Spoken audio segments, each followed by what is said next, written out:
Welcome back to Twins Reviews, guys. My name is Emax, and in this video I will be teaching you how to get the ball spawn kickoff in Roller Champions.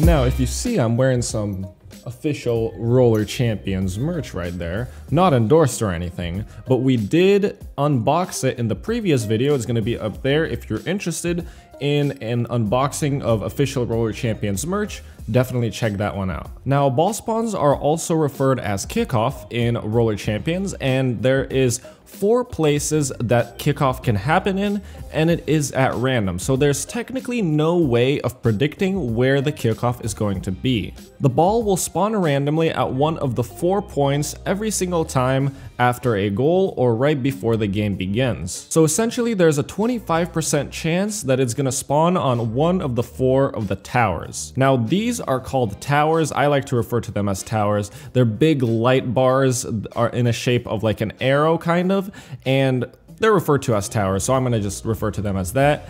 And they light up. All of them stay lit until the countdown begins.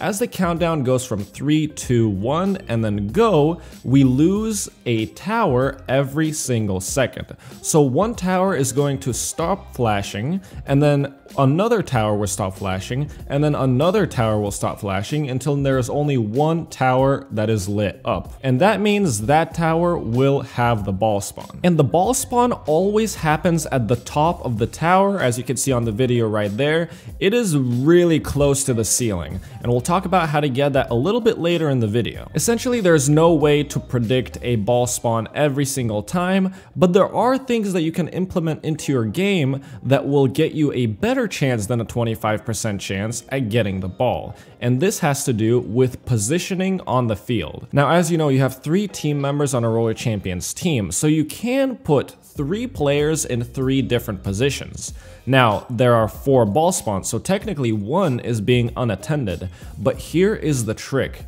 There's 2 spots, well technically 1, but if you mirror it to the other side, there's 2 spots that you always are going to want to put 1 player on one side and 1 player on the other. And that is going to be right at the edge of the bowl with ball spawn 1 and ball spawn 3.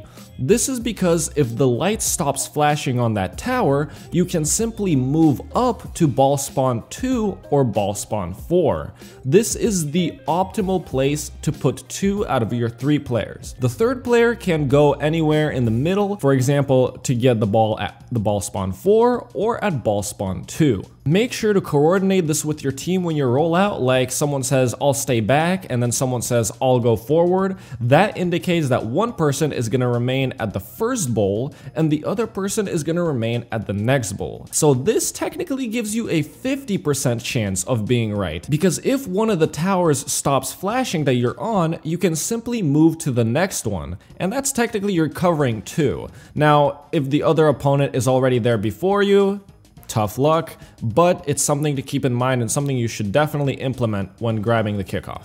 So now that we know how the ball spawns work and our optimal positioning, let's talk about how to actually get up on the wall and how to stay consistent with doing so. Kickoff happens really fast. You essentially get like 5 seconds to position yourself, so you need to be able to move fast and get up on the wall really quickly. My favorite method of getting up on the wall really quickly when I'm doing ball spawns is the tackle uppercut into a roundhouse kick. That takes you up to exactly where you need to be in one go, so you don't have to keep pumping down and back on different walls. So try out in custom games, tackle, uppercut, and then roundhousing, as you can see on the screen. It gets you right up there. Now, getting up on the wall is not it, because you still have to stay up on the wall for the remaining time, or even move up on the wall. And the strategy that I use is tackle, uppercut, but you have to be moving to a side. So you have to be pointing your joystick either to the right or to the left. So essentially you're not tackling up or you're not tackling down, you're tackling to the side, which is a little bit better at retaining your momentum up top and staying on the wall. There's also something a little bit more advanced, which is going to include tackle, uppercut, and then jumping in quick succession. It's tackle, uppercut, jump, tackle, uppercut, jump. And in theory, that should keep you on the wall for forever. That might be patched, so at the moment of making this video though, it is still a viable strategy. So now that you know how to get up on the wall and how to stay up on the wall, it's time to just practice and try to move from one ball spawn to the other while maintaining the same height.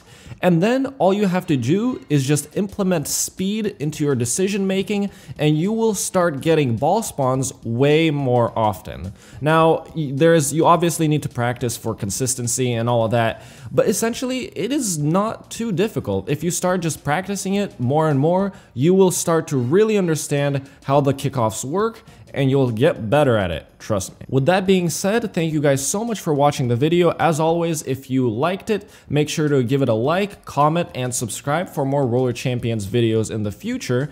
And also, don't forget to follow my Twitch. It's gonna be down in the description. I will be starting or resuming streaming very soon, and hopefully, you know, if you pop in the stream, say hi. I really appreciate that. And with that being said, I'm gonna go and make more Roller Champions videos, and make sure to watch the Umi Bowl. Make sure to watch the Umi Bowl. Links down in the description. It's a tournament for NA.